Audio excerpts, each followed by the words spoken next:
నమస్తే. నేను సిరి. ఏపీలో వైసీపీ పార్టీ పరిస్థితి ఏంటి? అసలు జగన్మోహన్ రెడ్డి గారి పరిస్థితి ఏంటి? అంటే ఎన్నికలు జరిగిన తర్వాత ఒక్కొక్కరుగా అయితే బయటకొచ్చారు. ఎమ్మెల్యేలు, ఎమ్మెల్సీలు, ఎంపీల దగ్గర నుంచెల్లి అందరూ రాజీనామా బాటైతే పడుతున్నారు. ఇప్పుడు గూడా కొంతమంది మాజీలైతే వైసీపీకి రాజీనామా చేసి మరి బయటకు రావడానికి వాళ్ళు సిద్ధంగా ఉన్నారని జెప్పేసి మనకి వార్తలు అందుతున్నాయి.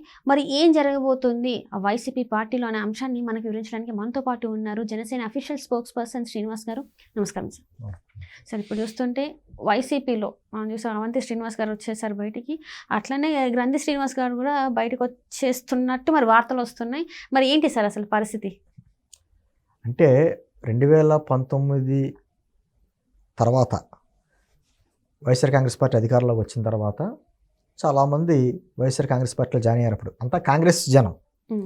అయితే ఒక్కసారి అధికారంలోకి వచ్చిన తర్వాత అసలు విశ్వరూపం జగన్మోహన్ రెడ్డి విశ్వరూపం ఏంటంటే చూశారు. జగన్మోహన్ రెడ్డి ప్రవర్తన, అతని విధానం, మాట్లాడే తీరు, లేకపోతే మంత్రులు కానీ ఎమ్మెల్యేలకు ఇచ్చేటువంటి విలువ చూశారు. బట్ ఎవరో కూడా బయట మాట్లాడలేనటువంటి పరిస్థితి.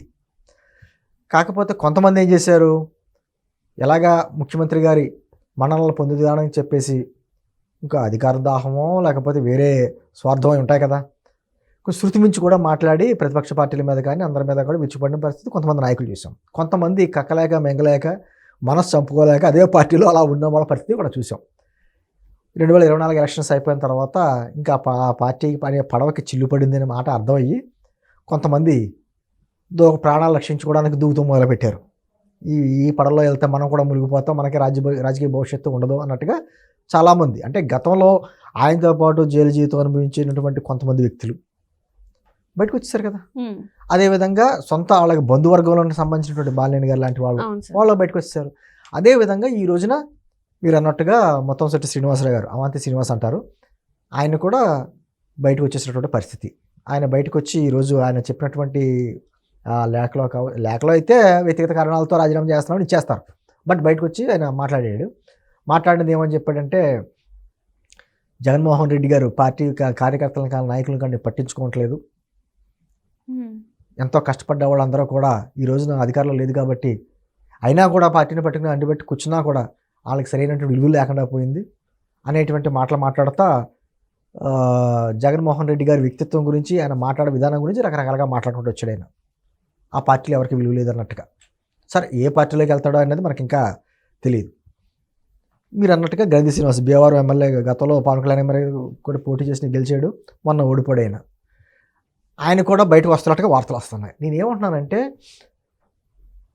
రాజకీయ పార్టీలు కావచ్చు, నాయకులు కావచ్చు, లేకపోతే అధికారులు, ఇప్పుడు మనం మామూలుగా సహజంగా ఏం మాట్లాడుకుంటామంటే, ఆంధ్రప్రదేశ్లో ఇంతమంది అధికారులు ఇంకా మాట వినట్లేదు, వాళ్ళందరినీ తీసేయాలి, కొత్త వాళ్ళని పెట్టుకోవాలని మాటలు మాట్లాడతారు.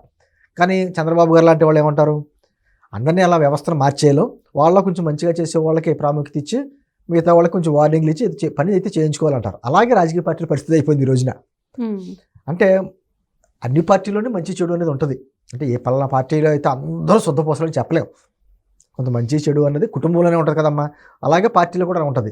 ఈ రోజున పార్టీలో జాయిన్ చేసుకున్నప్పుడు పలానా వ్యక్తి గతంలో ఆ పార్టీలో ఉండొచ్చు, కానీ ఎప్పుడు కూడా అసభ్యకరంగా మాట్లాడలేదు, ప్రతిపక్ష పార్టీల మీద ఎప్పుడు తప్పుడు మాటలు మాట్లాడలేదు అనేటువంటి కొంచెం మంచి ఉంటే అటువంటి వాళ్ళు జాయిన్ చేసుకుంటారు. నేనేమంటున్నానంటే, ఆ కోటాలో వీళ్ళు ఉంటారో ఏ పార్టీలో చేరతారో అనేది తర్వాత సంగతి. అవంతి శ్రీనివాస్ ఉన్నాడు, సపోజ్ ప్రజారాజ్యం టైంలో చిరంజీవి గారి ద్వారా రాజకీయాల్లోకి వచ్చిన వ్యక్తి. ఆ తర్వాత 2014లో తెలుగుదేశం పార్టీలో జాయిన్ అయ్యి చంద్రబాబు గారు దేవుడు అన్నాడు, ఎంపీ అయ్యాడు. 2019 వచ్చేటప్పటికి చంద్రబాబు గారు దుర్మార్గుడు అన్నాడు, జగన్ దేవుడు అన్నాడు, ఎమ్మెల్యే అయ్యాడు, మినిస్టర్ అయ్యాడు. ఇప్పుడు 2024 వచ్చేటప్పటికి అదే జగన్ దుర్మార్గుడు అంటున్నాడు. మళ్ళీ ఎవరిని దేవుడు అంటాడో తెలియదు, కొత్త దేవుడు ఎవరిని ఎత్తుకుంటాడో తెలియదు. అంటే ఇటువంటిది అయిపోయింది రాజకీయ నాయకులు. గ్రంథి శ్రీనివాస్ అంటే కొంచెం శృతి మించి కూడా మాట్లాడిన వ్యక్తి, మరి అతనే పార్టీలోకి వెళ్తాడో తెలియదు. కొంత మోపిదేవి గారు లాంటి వాళ్ళు, లేకపోతే బాల్యాన్ని లాంటి వాళ్ళు ఆ పార్టీల్లో ఉన్నా కూడా ఎప్పుడూ కూడా అసభ్య పదజాలంతో మాట్లాడడం మనకు తెలియదు. అందుకని ఆయన తెలుగుదేశంలోకి, ఈయన జనసేనలోకి వచ్చారు. నేనేమంటే, ఆ విధమైనటువంటి విలువలు ఉన్నటువంటి రాజకీయాలు మనం చూడగలమా? ఇలా పార్టీలు మారడాలో ఈ రకరకాలుగాను వాళ్ళు అవకాశవాద రాజకీయాలు చేసుకుంటూ వెళ్తున్నారు. అంటే గతంలో ఏదన్నా పార్టీని పట్టుకుంటే పార్టీ సిద్ధాంతాన్ని బట్టి నచ్చి వెళితే అదే పార్టీ మీద అధికారంలో ఉన్నా లేకపోయినా అలా ఉండేవారు. ఇప్పుడు అలా కాదు, అవకాశవాద రాజకీయాలు ఎక్కువైపోయినాయి. ఎక్కడ అవకాశం ఉంటే అక్కడ దిగుతారు. అంటే సేఫ్ జోన్లోకి వెళ్ళిపోతారన్నమాట. ఆటోమేటిక్గా ఏం చెప్తారో ఒక డైలాగ్ ఉంటుంది, కార్యకర్తల మనోభిష్టాల ప్రకారం మేము పలానా పార్టీలోకి వెళ్తున్నాం అని. లేకపోతే ఏమంటారంటే ఒకవేళ ఆల్రెడీ గెలిచి ప్రతిపక్ష పార్టీలో ఉన్న ఎమ్మెల్యేలు ఏమంటారు, మా నియోజకవర్గ అభివృద్ధి గురించి అధికార పార్టీలోకి వెళ్తున్నామని అన్నారు. కాకపోతే మొత్తం శ్రీనివాసరావు ఒక మంచి మాట మాట్లాడాడు. ఏం మాట్లాడాడంటే, ఈ ప్రభుత్వం వచ్చి 6 నెలలు అయింది, కొంత సమయం ఇవ్వాలి కొత్త ప్రభుత్వానికి, సమయం ఇవ్వకుండా జగన్మోహన్ రెడ్డి గారు మీరు రోడ్లు ఎక్కండి ధర్నాలు చేయండి అంటే ఎంతవరకు సమంజసం. మళ్ళీ పిలిపించాడు. ఎవరు చేస్తారు అలాగా? 6 నెలల టైంలో మొత్తం అంతా మార్పులు వచ్చేస్తాయా? కార్యకర్తలు ఎన్ని ఇబ్బందులు పడుతున్నారు. రేపు పొద్దున్న రోడ్ల మీదకి వచ్చారనుకో, వాళ్ళందరి మీద కేసులు పెడితే ఎవరు రక్షిస్తాడు? పార్టీని కార్యకర్తలని కాపాడుకోవాలి కదా నాయకుడు అనేవాడు, కాపాడుకోవట్లేదు. అతని వ్యవహార శైలి ఇలా ఉంది ఇలా ఇవన్నీ ఏంటంటే, సరే రేపు వదిలి ఏ పార్టీలోకి వెళ్తాడో మనకు తెలియదు, కానీ ఏంటంటే వాస్తవాలు అవి. ఏది జగన్మోహన్ రెడ్డి గారి మనస్తత్వం అందరికీ తెలిసింది. ఎవరు ఎమ్మెల్యేలకి, వారి పార్టీ ఎమ్మెల్యేలకి, ఎంపీ మంత్రులు చేసిన వాళ్ళందరికీ కూడా గత 5 ఏళ్లలో కనీసం గేటు దాటి లోపలికి రావడానికి కూడా అవకాశం లేకుండా గేటు బయట నుంచినటువంటి పరిస్థితులు. ఎమ్మెల్యేలకి అవకాశం లేదు, ఈ మంత్రులకి అవకాశం లేదు, ఎంపీలకి అవకాశం లేదు. కేవలం ఆ 4-5 మాత్రమే ఆ చుట్టుపక్కల తిరిగే వాళ్ళకి మాత్రమే అవకాశం. ఒక రాచరకంగా చేశాడు. ఈ రోజున అవన్నీని మనసులో పెట్టుకుని బయటకు వస్తున్నారు. నేను ఏమనుకుంటానంటే, జగన్మోహన్ రెడ్డి గారి ప్రవర్తన తెలిసిన తర్వాత ఎవరు కూడా ఆ పార్టీలోకి వెళ్ళడానికి ఇష్టపడరు. ఉన్నవాళ్ళు ఏం చేస్తారో, ఆల్రెడీ చిల్లిపడిన పార్టీ, ఈ పార్టీ బతికి పట్టదు, పడవ మునిగిపోవాల్సిందే అంటారు. కాకపోతే నాకు తెలిసి ఒక 5 మాత్రం ఆ పార్టీలో నంటి పెట్టుకుంటారు. వాళ్ళని ఎవరు తీసుకోరు. జగన్మోహన్ రెడ్డి గారు రక్షిస్తూ ఉంటారు అన్నమాట. జగన్మోహన్ రెడ్డి, నేను అంటాను వైఎస్ఆర్సీపీకి అబ్రివేషన్ చెప్తానే ఉంటాను. ఆ జగన్మోహన్ రెడ్డి, సాయి రెడ్డి, రామకృష్ణారెడ్డి, చెవిరెడ్డి భాస్కర్ రెడ్డి, పెద్దిరెడ్డి రామచంద్ర రెడ్డి, ఈ వైఎస్ఆర్సీపీ అని చూసారా, వాళ్ళ మాత్రమే ఆ పార్టీలో ఉంటారు. ఎవరో ఆ పార్టీలో ఎవరో ఉండరు. ఏమన్నా కొంతమంది కొంచెం ఎక్స్ట్రాలు చేసిన నాయకులు ఉన్నారు కదా, అంబటి రాంబాబు, పేరు నాని, కొడాల నాని, లేకపోతేనేమో గుడివాడ అమర్నాథ్, లేకపోతే దూరంపూడి చంద్రశేఖర్ రెడ్డి, కొంతమంది ఇంకా తప్పదు వాళ్ళకి. ఎందుకంటే వాళ్ళు ఎవరో ఏ పార్టీలోకి ఛార్జ్ చేసుకోరు. ఇంకా వెళ్ళే పార్టీలు ఏమైనా ఉన్నాయంటే ఏ పార్టీలోకి వెళ్ళాలి వాళ్ళు, అంతకు మించి వీరికి అవకాశం లేదు. నేనేమంటున్నానంటే, ఆఖరికి నిజంగా రాజకీయాల్లో ఏదో సేవ చేయాలి, మంచి చేయాలి, ప్రజలకు ఏదో మన వంతు కృషి చేయాలి, వాళ్ళ మంచి గురించి కృషి చేయాలి అనుకున్న నాయకులు ఎవరో కూడా ఆ పార్టీలు ఇవ్వలేరు. ఎందుకంటే ఒక రాచరికమైనటువంటి పార్టీ, ఆ పార్టీ అంటేనే ఒక ప్రైవేట్ లిమిటెడ్ కంపెనీ లాంటి పార్టీ. ఆ పార్టీలో ఇవ్వాలంటే ఆ పార్టీలో ఒక అంతర్గత ప్రజాస్వామ్యం అని, విలువలని కొన్ని పరిస్థితుల్లో, తప్పని పరిస్థితుల్లో ఆ పార్టీలో జాయిన్ అయిన వాళ్ళు కూడా ఇమ్మలేక బయటకు వస్తూ ఉంటారు. ఎంటుంది ఏ పార్టీలో జాయిన్ అవ్వాలి, జనసేన, తెలుగుదేశమా, లేకపోతే బీజేపీయా, షేర్ చేసుకోవాలి కదా. ఇంకా లేకపోతే వామపక్షాల పార్టీలకు ఎలాగే వెళ్ళలేరు.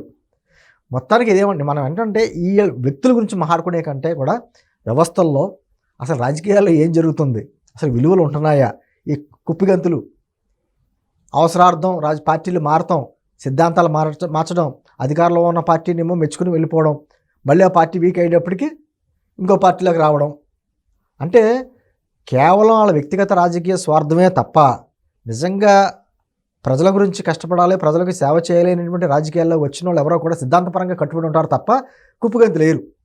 సరే, ఇప్పుడు చూద్దాం వీళ్ళ భవిష్యత్తు ఎలా ఉంటుందో ఏంటన్నది. ఖచ్చితంగా మాత్రం నేనైతే ఒకటి చెప్పగలను, ఒక విధమైనటువంటి ప్రజల్లో రాజకీయ నాయకులు అంటే ఒక విధమైనటువంటి ఒక అసహ్యం, ఒక ఇబ్బందికరమైన వాతావరణం అయితే ఉంది.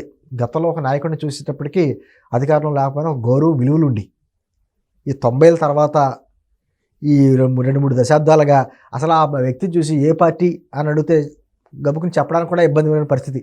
ఏ పార్టీలో ఉన్నాడో, ఈరోజు ఈ పార్టీలో ఉంటాడు, ఏ పార్టీలోకి వెళ్తాడో తెలియదు.